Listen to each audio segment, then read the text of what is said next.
Soy Juan Andrés Errázuriz, soy hoy día gerente general de NAEX y en el grupo Cito Copper estoy desde fines del 2003, trabajé 4 años en FEPASA y desde fines del 2007 estoy en NAEX.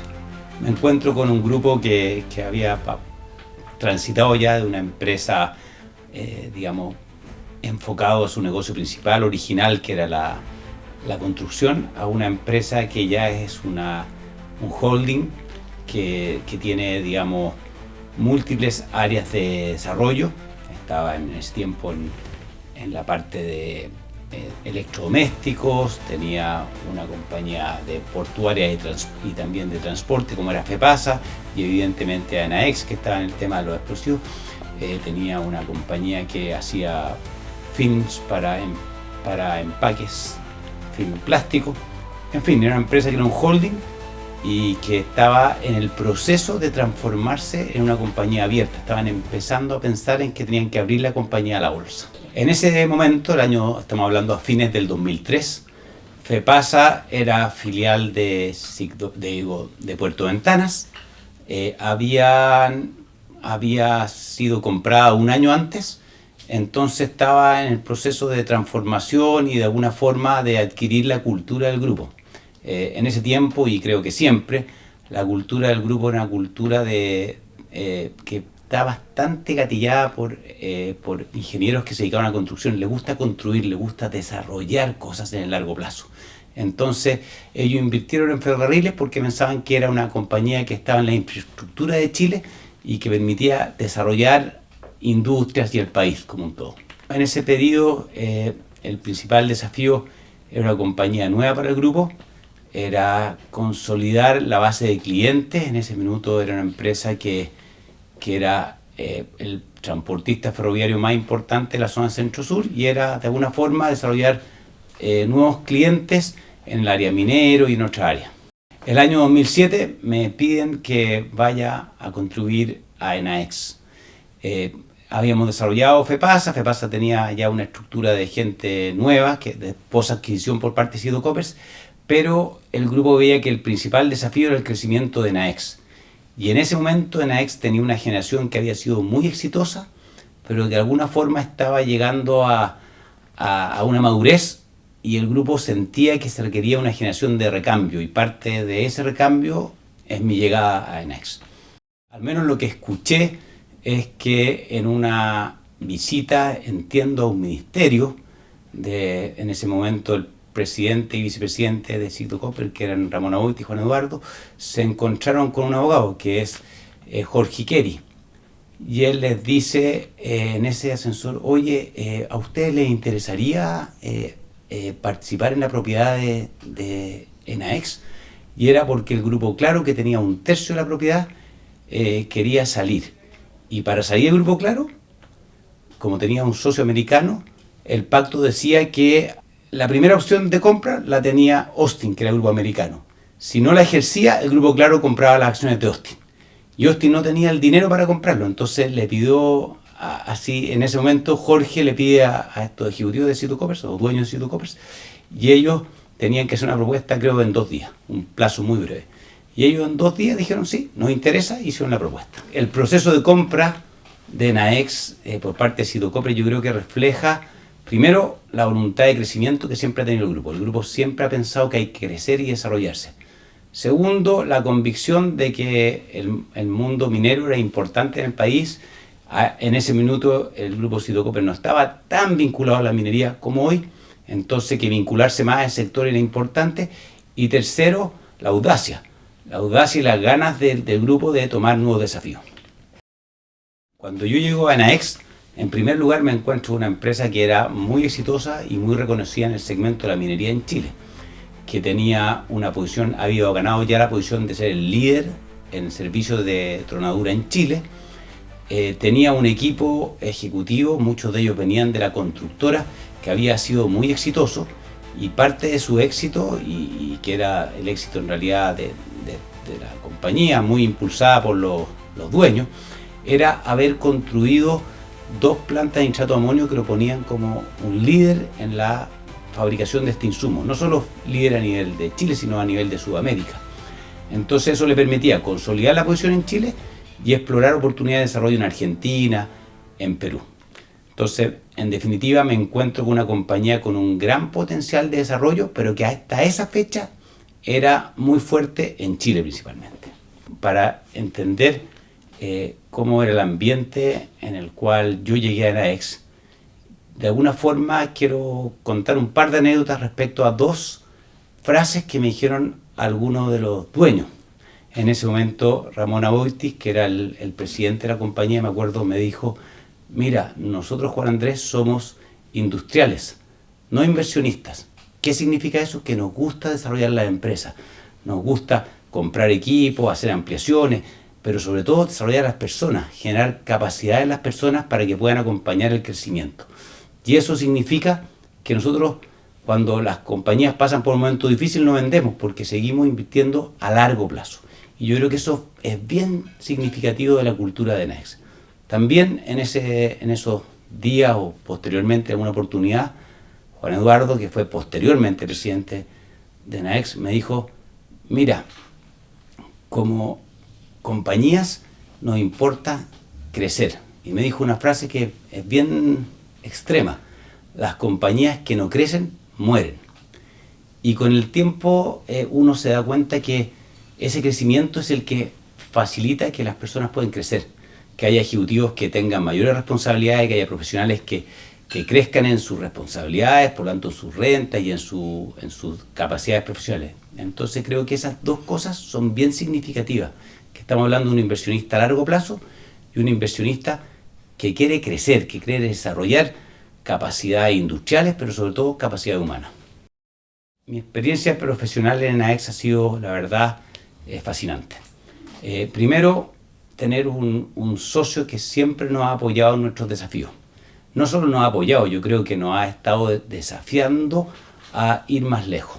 Nosotros, cuando partí yo en Enaex, que era una empresa líder en Chile, pero con poca presencia internacional, de alguna forma el mandato o la petición o la ambición, diría yo, de los dueños era: tenemos un conocimiento tan importante que tenemos que aprovecharlo en otros mercados. De alguna forma, uno podría decir que cuando Chile exporta minerales, pero Chile también puede exportar conocimiento en minería o capacidades para el servicio de la minería, y eso es Enaex. Entonces, de alguna forma, el mandato y más que el mandato, yo diría la motivación fue: vamos a tomar un posicionamiento a nivel primero regional y después mundial en nuestro sector.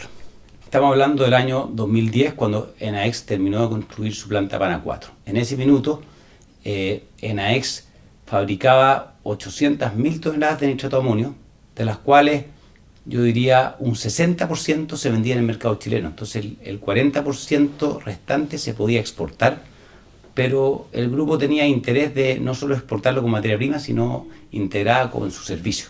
Entonces ahí empezamos activamente a buscar la oportunidad de desarrollar negocios, primero en Argentina, luego en Perú y también en Brasil. Usar nuestras capacidades para ir a otros mercados. Pero cuando tú vas a otros mercados en el cual no eres, digamos, local y no tienes las capacidades productivas que teníamos en Chile, la única forma es dar soluciones nuevas, creativas, innovadoras a los clientes. Entonces, de alguna forma, la necesidad de ser internacional vino aparejada con la necesidad de innovar, de generar respuestas creativas, respuestas eficientes para los clientes en otros lugares. El proceso de internalización de Enaex actual parte primero con una inversión en Argentina el 2009. Después de eso, pero Argentina tiene un potencial minero, o hasta hoy día, puede ser que a futuro cambie, ha tenido un potencial minero bastante acotado. Entonces era un primer lugar de intervención, pero sin un potencial tan alto. Entonces después el gran desafío era ir a mercados de mayor potencial. Y ahí vino como segundo hito una pequeña inversión en Perú. Y también, casi en paralelo y con un socio peruano, se hizo una inversión en Brasil. Pero yo diría que el año más significativo fue el año 2015, porque el año 2015 Enaex toma el control 100% de la empresa en Brasil. Entonces ahí pasa a ser el segundo actor del mercado brasilero, que es un mercado bastante grande, Pero en paralelo, Naex compra una empresa francesa, que era de Vifor, que es fabricante de detonador electrónico. Y ese fue un salto gigante, porque de Vifor tenía presencia en muchos mercados. Vendía en Chile, donde era nuestro proveedor, pero también vendía en Norteamérica, en Europa, en Australia, entonces en Sudáfrica. Entonces ahí nos transformamos en un actor con presencia internacional y además con la tecnología de punta en electrónica, que era lo que venía en términos de desarrollo y nos hacía generar una oferta más atractiva a los clientes. Nosotros, en realidad, antes de partir de este proceso de intervención, hicimos un plan. Y el plan tenía la convicción de tenemos conocimiento que nos ha permitido ser el líder en el mercado chileno. Chile en minería es world class, o sea, de clase mundial. Entonces, cuando tú eres líder en Chile en minería, tienes las capacidades para ser líder en Australia, en Norteamérica, en otros mercados. Entonces, de alguna forma, de esa convicción de somos líderes, queremos crecer. En Chile tenemos una participación alta, crecer es difícil, tenemos que ir al mundo a crecer. La otra alternativa hubiese sido diversificarnos, entrar a otros negocios. Pero en la discusión que se generó con el directorio se definió que queremos crecer en nuestro negocio, por lo cual tenemos que ir a buscar otros mercados. Y ahí parte la aventura de progresivamente ir incorporando nuevos mercados. Hay varios hitos relevantes. Yo diría que, hay un elemento importante. Nosotros sabíamos que teníamos, primero, cambiar un poco el foco. En un momento Naex decía, tenemos que ser el líder en costo, el proveedor más eficiente. Y poco a poco, conociendo más la minería, nos dimos cuenta que cada empresa minera tiene desafíos distintos. Entonces nos dimos cuenta, tenemos que, más que ser el líder en costos solamente, tenemos que generar la solución más adecuada para cada cliente en su complejidad minera. Y eso nos hace empezar a desarrollar emulsiones y productos que son adecuados a distintas dificultades. Para dar un ejemplo, hay algunas minas, Collahuasi en ese tiempo, que tenía lo que se llama roca reactiva, que es un tipo de mineral que genera calor y puede generar una autodetonación del explosivo, lo cual es sumamente riesgoso. Entonces hay que generar un producto que resista al calor sin autodetonarse. Y ahí surgió una oportunidad que con eso nosotros en 2015 adquirimos el contrato de Collahuasi, que es un gran contrato que tenemos hasta el día de hoy. El segundo hito importante, yo creo, y que viene aparejado de la compra de Vifor, es decir, ahora que tenemos conocimiento en electrónica, tenemos que dar un nuevo salto.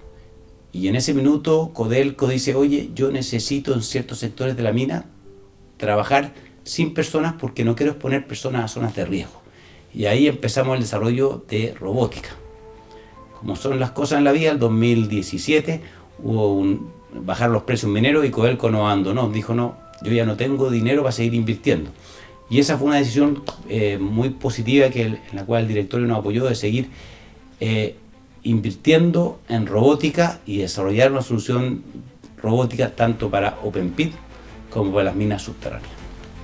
Cuando enfrentamos el dilema, Codelco no va a invertir en esto, había que hacer grandes inversiones para realmente generar una solución robótica que no estaba en el mundo. Yo creo que eso refleja dos cosas bien fundamentales del grupo Citocoper. Primero, apostar a largo plazo. El grupo sabía que los precios mineros pueden bajar temporalmente, pero en largo plazo van a volver a subir y estas soluciones que podemos desarrollar van a ser necesarias para el futuro. Y segundo, algo muy importante, el grupo Citocoper tiene un vínculo con lo humano muy grande. Yo diría que una cosa por la cual muchos ejecutivos trabajan y queremos trabajar en Citocoper es porque los dueños tienen un vínculo con las personas, le importa genuinamente el desarrollo de las personas, de los ejecutivos, de todos los profesionales en general, de toda la gente que trabaja en el grupo. Entonces, este proyecto le gustaba al grupo porque era una forma que vamos a tener para ayudar a mineros en zonas de riesgo y sacar a gente de zonas de riesgo, lo cual significa generar buenas condiciones de vida. A partir del año, yo diría 2020, y quizás también coincidiendo con esto de la pandemia, la necesidad de tener un rol activo en lo digital se transforma en algo patente. Y como empresa nos damos cuenta que tenemos que ver cómo todas estas capacidades de la inteligencia artificial, de lo que se llama el machine learning, se puede emplear en nuestro negocio principal. Y lo principal que empezamos a desarrollar es usar toda la información que se produce en la minería por todas las tronaduras previas a la nuestra. O sea, para llegar al banco número 15 de Chuquicamata hubo que haber explotado 15 bancos adelante y haber hecho, no sé, miles de tronaduras. Entonces nos damos cuenta que si nosotros somos capaces de coleccionar la información de 10.000 tronaduras, vamos a ser capaces de predecir con más exactitud que la empresa minera cómo es el sector que vamos ahora a operar, donde hay que hacer la perforación y luego cargar los explosivos. Y desarrollamos una aplicación, digamos, desarrollamos capacidades que nos permiten modelar la mina. Eso fue una herramienta que nos demoró bastante en desarrollar. Hoy día tenemos un equipo de gente en Chile trabajando en eso, un equipo también en Austin, Estados Unidos, y ellos en conjunto han ido poblando este sistema con toda esta información y ya hemos logrado desarrollar la herramienta para poder hacer una predictividad y poder de alguna forma estimar o más bien modelar cómo van a ser las futuras tronaduras. Todo el tema de digitalizar y poder tener la información que nos permita, de alguna forma se llama caracterizar el lugar que hay que hacer la próxima tronadura, permite primero que sea mucho más eficiente. Por lo tanto, toda la energía que usamos en los explosivos se aprovecha y con eso la minera se asegura de usar menos energía en los procesos posteriores. Por lo tanto, la eficiencia energética de la empresa minera mejora. Y segundo, nos permite también tener menos riesgos, porque esa misma plataforma digital nos permite saber dónde están cargando los camiones, cómo están nuestros productos distribuidos en la mina y de alguna forma evitar riesgos. Hay hartas personas que han sido importantes y sobre todo desde la perspectiva de darnos la confianza y darnos el apoyo en las decisiones críticas. Por supuesto, el actual presidente, que es Juan Eduardo, ha sido súper importante porque siempre nos ha apoyado, siempre él ha sido una persona que ha impulsado y ha motivado el crecimiento, pero también cuando hemos pasado por dificultades siempre han estado a nuestro lado. Lo mismo puedo decir cuando era el presidente Ramón Aboitis, que también siempre era un gran apoyo, y como anécdota yo diría que la impronta de los dueños trasciende. También en una oportunidad encontramos una carta en que estaba Mario Santander, que él decía los 10 normas para trabajar con gente, y cuando uno ve esas normas, de alguna forma son consejos, o yo diría formas de trabajar con las personas que de alguna forma hemos ido integrando en el tiempo y que están integradas en el ADN. Cuando miramos hacia atrás, yo creo que lo que nos lleva a querer ser líderes es que si queremos desarrollar la compañía y si queremos competir con los mejores del mundo, tenemos que tener las mejores soluciones. Nosotros en nuestra industria hoy día somos la tercera empresa más importante o más grande en el mundo en nuestro sector, pero los más grandes son bastante más grandes, 2 o 3 veces nuestro tamaño. Entonces, si ya vamos a competir con ellos, tenemos que ser iguales o mejores que ellos en la solución. Y yo creo que lo que hemos hecho diferenciador es que hemos sido más flexibles. Vamos a donde las empresas mineras y hacemos mayor esfuerzo, o quizás hemos tenido buena efectividad para entender sus problemas y desarrollar soluciones. El primer impacto que ha tenido el proceso de internalización es que en algún minuto dijimos tenemos que cambiar cosas importantes de la compañía. Cambiamos nuestro propósito, porque el propósito el año 2010 nuestro es decir, mira, como empresa chilena líder queremos ir al mundo a exportar nuestro conocimiento. Y nuestro propósito era llevar el conocimiento minero de Chile al mundo. Y empezamos a avanzar y en un momento dijimos, oye, ahora tenemos una empresa en Brasil, una empresa en Perú, Argentina, Francia, a través de una empresa en Francia, alguna participación en Australia. Entonces, el propósito que teníamos de llevar el conocimiento de Chile al mundo como que ya cojeaba. Y ahí decidimos, mira, vamos a buscar un nuevo propósito. Y nuestro propósito es decir, mira, ¿por qué queremos competir? Queremos competir por mejorar la calidad de nuestro servicio. Y de alguna forma definimos nuestro propósito va a ser humanizar la minería. Sabemos que la minería, siendo muy virtuosa en términos de generar riquezas para los problemas sociales y para superar la pobreza en países como Chile, pero es ruda. La gente que trabaja en minería muchas veces está en la altura, lejos de su familia, con frío. Entonces, ¿qué hacemos para usar la tecnología para mejorar la calidad de vida de las personas? Y ahí tenemos un ejemplo que es bien simbólico, que es los centros de operación. Antes las personas que hacían el diseño de la astronadura estaban en la mina. Y eran personas que por lo tanto estaban lejos de su familia, tenían que estar en un turno 4x4 o cualquiera, o sea, estaban por varios días lejanos de su familia haciendo el desarrollo en la mina. Ya usando la tecnología y las capacidades digitales, hoy día esa persona traemos toda la información y ese diseño se hace desde nuestra oficina de Santiago, una parte en una oficina de Antofagasta, también tenemos en Belo Horizonte. Entonces esa gente ya vive donde está su trabajo. Y entonces ya no tiene que estar lejos de su familia.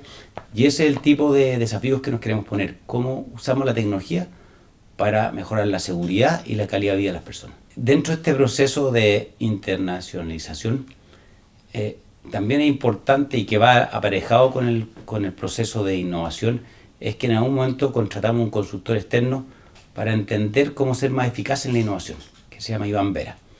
Y él, me acuerdo que nos dijo, hacer innovación no es un proceso de genios creativos, es un proceso, como todo proceso, en que hay que ser consistente, disciplinado y trabajador. Y de alguna forma desarrollamos un sistema de gestión de la innovación con él.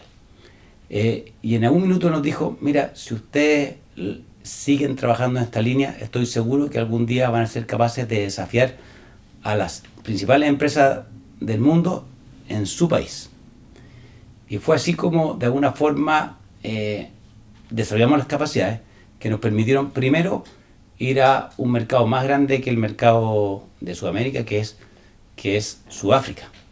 En Sudáfrica entramos en el 2019, en realidad a principios sí, en 2019 bien digo, y ahí pasamos en una compañía local que se llama Sasol, hicimos este joint venture, y hoy día somos el actor, uno de los dos más grandes en el país.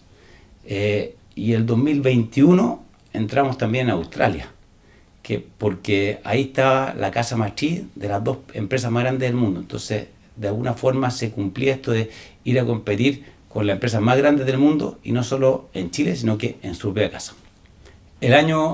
Como dije, el año 2007, yo me cambio de FEPASA a ENAEX. Y 2 años después, a principios del 2009, me ofrecen la oportunidad de ser gerente general de ENAEX, que la verdad habla un poco también de dos cosas bien importantes, de la confianza que le da el grupo a gente joven para asumir nuevas responsabilidades. En ese minuto yo tenía 41 años, y era la empresa más grande del grupo, entonces era una responsabilidad súper importante. Y lo segundo habla de la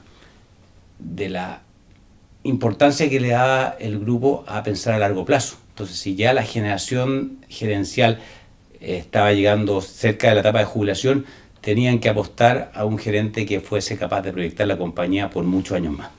Yo creo que las características que han hecho el grupo Sigito Copper transformarse en una empresa importante, un grupo internacional y diversificado importante, son primero y ante todo el ADN de los socios fundadores. O sea, como dije, gente que creía en el crecimiento, que está dispuesto a apoyar a las personas en los momentos buenos, pero también en los momentos malos, que tiene la voluntad y el optimismo para pasar las dificultades y los baches sin asustarse y seguir invirtiendo en el largo plazo. Eso yo creo que es lo más fundamental. Lo segundo es la calidad humana de ellos, en el sentido de que se preocupan por las personas. Y eso hace que la gente se sienta contenta y motivada a trabajar. Y lo tercero que creo que es fundamental es que siempre está la voluntad de reconocer los logros de las personas.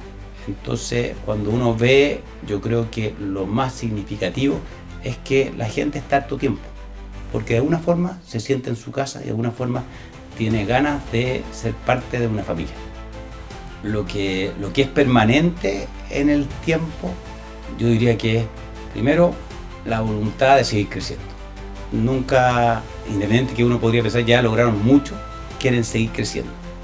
Segundo, la convicción de que el crecimiento es aparejado de desarrollar a las personas, que son las personas el activo principal más que los equipos. Y lo tercero, que es un compromiso muy importante con el país. O sea, de alguna forma es una empresa que partió de constructores, construyendo infraestructura.